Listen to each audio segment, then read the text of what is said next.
정부와 여당이 전세 사기 피해자들을 지원하기 위해서 우선 매수권을 부여하는 특별법 제정을 추진하겠다고 밝혔습니다. LH가 전세 사기 피해 주택을 매입해서 공공임대주택으로 제공한 방안도 포함됐습니다만 피해자들은 실효성을 우려하고 있는 상황인데요. 관련 내용들 김대호 경제학 박사와 짚어보겠습니다. 어서 오십시오. 네, 반갑습니다. 예. 자, 최근 저희가 계속 이 얘기를 나누고 있는데 전세 사기 피해자들을 위해서 어쨌든 정부도 애를 쓰고 있는 상황에서 특별법을 제정하겠다, 추진하겠다라고 밝혔습니다. 피해자들에게 일단 우선 매수권을 부여하게 되고 LH를 통해서 피해 주택을 매입해서 이거를 공공 임대주택으로 어떤 제공한다 이런 내용이던데 구체적인 내용부터 좀 짚어보죠. 네, 이번에 정부와 여당이 마련한 이 전세 사기 피해 대책의 핵심은 전세 사기를 당한 사람이 적어도 그 집에서 쫓겨나는 일은 없도록 하자라는 데에 초점을 맞춘 것으로 보입니다. 핵심 내용은 두 가지인데요. 하나는 우선 매수 청구권. 이제 일단 집이 파산을 하면 임대인이 제때 보증금을 내주지 못하게 되고 채권자가 여러 명 있을 경우에는 경매로 넘어가게 되는데요. 경매로 넘어갔을 때 전세 사기를 당한 이 피해자가 그 집을 경매에 참여해서 최고가가 결정됐을 때 그 집을 경매로 인수할 수 있는 우선 매수권을 준다는 것입니다. 그렇게 되면 이제 일단 보증금은 전세 보증금은 못 받게 되겠지만은 이 우선 매수권을 통해서 경매로 넘어간 집을 다시 자신의 소유로 가져올 수 있으니까 그래서 집에서 쫓겨나지는 않는다. 이제 그런 조건입니다. 근데 여기서 문제가 되는 것은 그러면 무슨 돈으로 그 경매 자금을 마련할 수가 있느냐 이 대목이에요. 우선 매수권을 준다는 게 돈을 대준다는 얘기는 아니거든요. 우선 매수할 수 있는 살 수 있는 권리를 준다는 것인데 전세 세입자 사기당한 사람들은 우선 보증금도 날렸는데 무슨 돈이 있겠느냐. 이 대목과 관련해서 정부가 돈이 없는 경우에는 금융기관에서 장기 저리로 융자를 해주겠다. 이렇게 밝히고 있습니다. 이제 이게 그 첫 번째 이번 정부 여당이 밝힌 전세 사기 피해자 대책이고요. 이제 두 번째 대책은 우선 매수권 청구할 돈도 없다. 그런데 그 집에서 나가고 싶지 않다. 자기 집에 계속 살겠다. 이렇게 하면 그 우선 매수권을 토지주택공사, 공기업인 토지주택공사가 대신 행사를 해서 토지주택공사 돈으로 그 집을 사드립니다. 그런 다음에 그 전세 세입자에게 대해서는 본인이 원하는 기간 동안 뭐 상당 기간 수십 년 동안 반값 임대료로 살 수 있도록 임대 사업을 하겠다. 이 두 가지 안이 이번에 정부 여당이 마련한 전세 사기 피해자 대책인데요. 상당히 뭐 일주일 전에 비하면 상당히 진전된 것이긴 해요. 거기다가 또 이제 우선 매수 청구권을 행사했을 때 집을 사게 되면 은행 대출뿐만이 아니라 취득세, 집을 사면 취득세, 우리나라 취득세가 상당히 비쌉니다. 근데 취득세 100%다 면제해 주겠다. 이런 조처도 나왔습니다. 그랬군요. 어쨌든 저희가 앵커 멘트에서 말씀드린 것처럼 당정의 대책에 대해서 전세 사기 피해자 단체 같은 경우는 피해 주택의 어떤 그 보증금 채권 매입 요거를 반영해 달라 요청하고 있는데 그러면 실효성을 지적하고 있는 건데 그러니까 얼핏 알기에는 LH 매입 임대하고 보증금 채권 매입 이게 이제 어쨌든 피해자 단체한테는 좋은 것 같은데 뭐가 다른 건가 이런 차이점 좀 알 필요가 있을 것 같아요. 그렇습니다. 그게 바로 지금 지적해 주신 게 핵심인데요. 지금 이 전세 사기 피해자 단체에서는 정부 여당의 이 전세 사기 피해자 대책이 여전히 뭐 정부에서 나름대로 고생은 해주고 성의를 보였지만 여전히 부족하다. 그러면서 핵심이 빠졌다 이럽니다. 전세 세입자 단체가 요구하는 핵심, 가장 중요하게 생각하는 것은 보증금, 전세 보증금을 정부가 좀 그것을 대신 매입하고 보증금 반환 청구권을 대신 매입을 해서 정부가 그 소유권을 이 전세 채권에 관한 소유권을 갖고 나중에 그 임대인과의 법정 투쟁을 통해서 구상권을 행사해서 사후에 좀 돈을 받아가라. 이 조처가 받아들여지면 정확하게 이 용어의 핵심 개념은 전세 보증금 청구권인데요. 전세 보증금 청구 채권입니다. 그러면 이것을 정부가 인수하게 되면 그 전세 사기 피해자 입장에서는 보증금을 임대인이 아니라 정부로부터 받는 거나 똑같아요. 그럼 내가 여기 10억짜리 집인데 내가 8억 전세가 들어가 있다.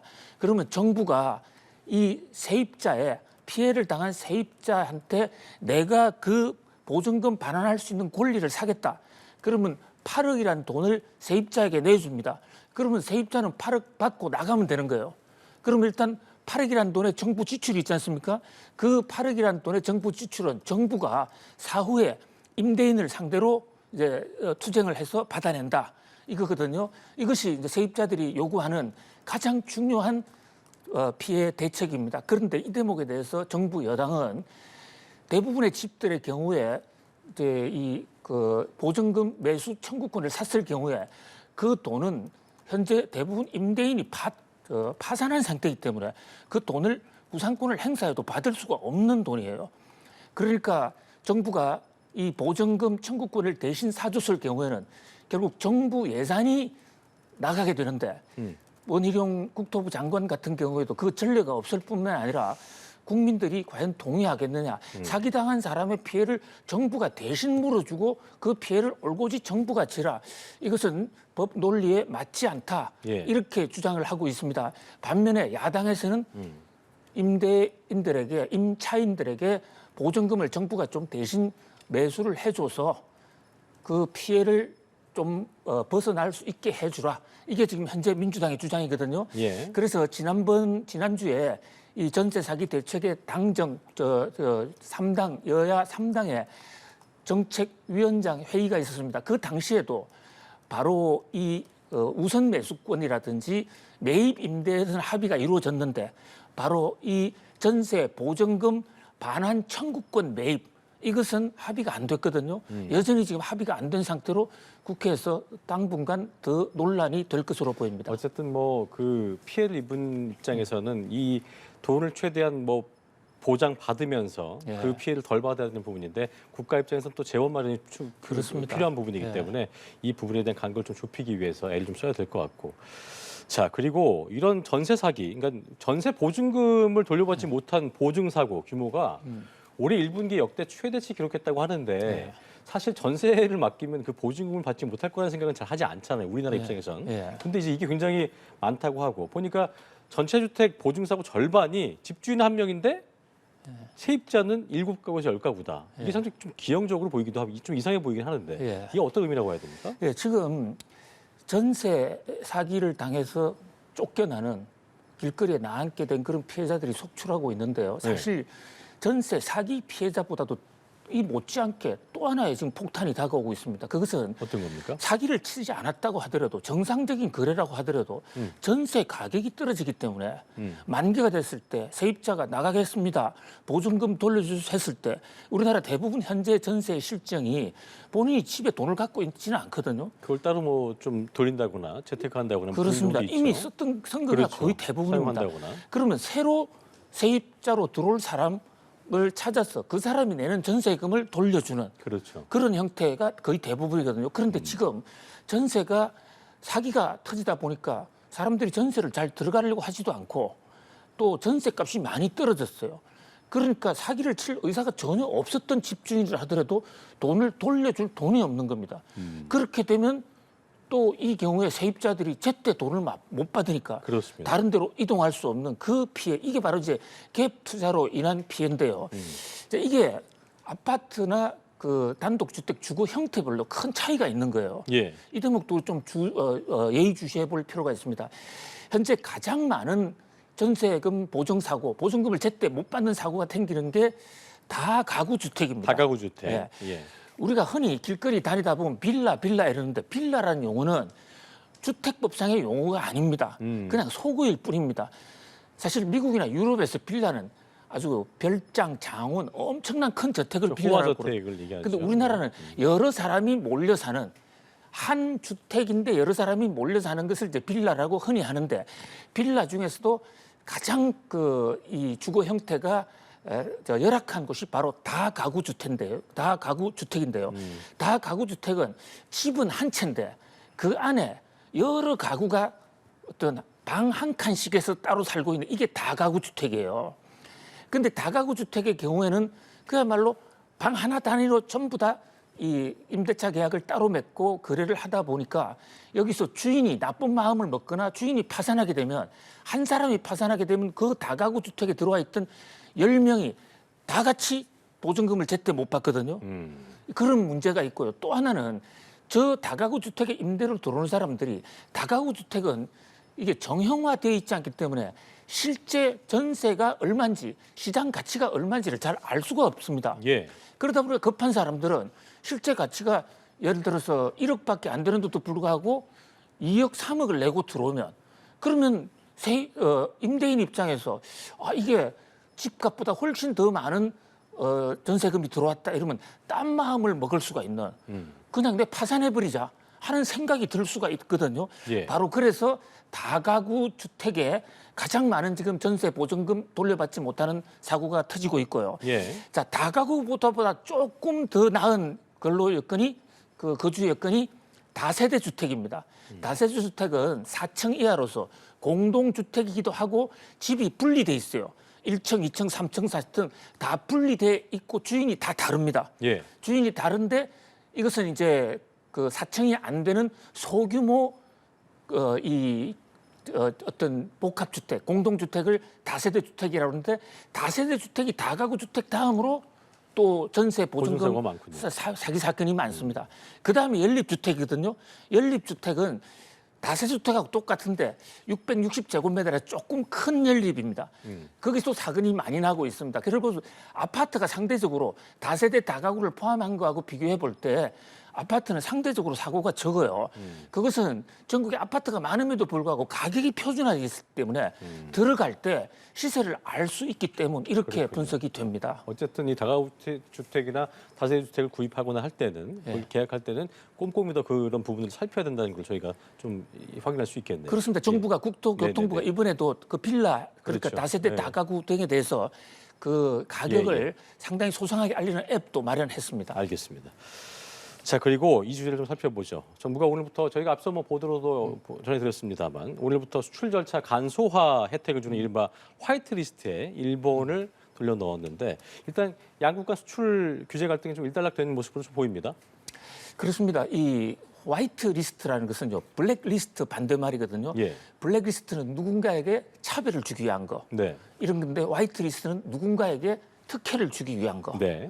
이런 겁니다. 그래서 우리가 전략물자, 굉장히 민감한 최첨단의 전략물자 이런 것은 국가의 승인을 별도로 받아야 되는 게 있는데 예. 이 안보에 관련된 물품이 대부분 이렇습니다. 그런데 우방국이고 군사 동맹인 경우에는 화이트 리스트라고 해서 아주 엄격한 조사 없이 그냥 통관시켜주는 이 제도거든요.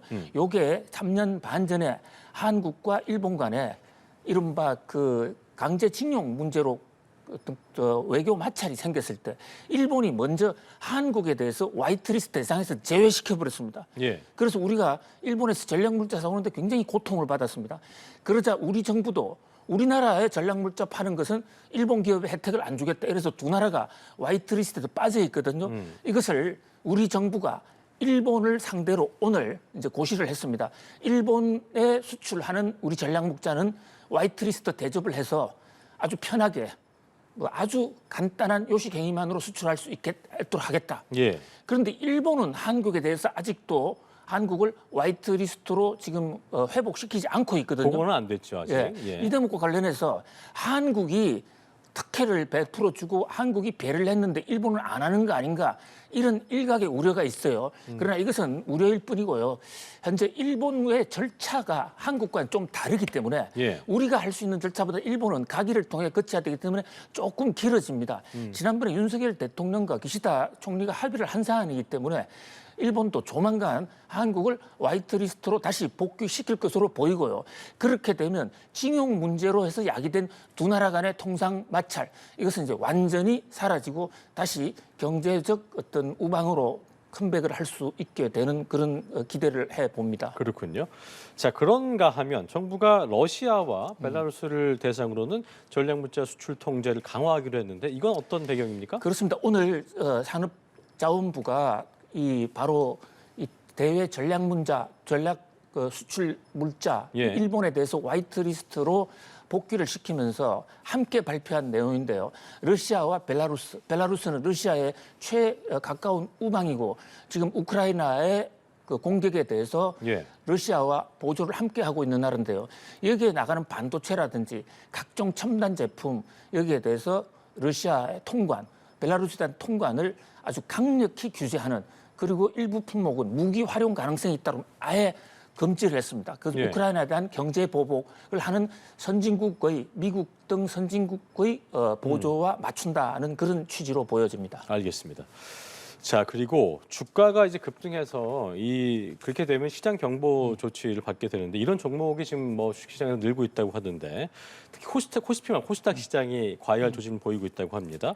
올해 코스닥 시장에서 이른바 이 투자 경고 정보만 53건이었고 이번 달에만 24건이었다고 그래요. 그러니까 이게 이렇게 되는 현재 상황은 어떻게 저희가 해석을 좀 해야겠습니까?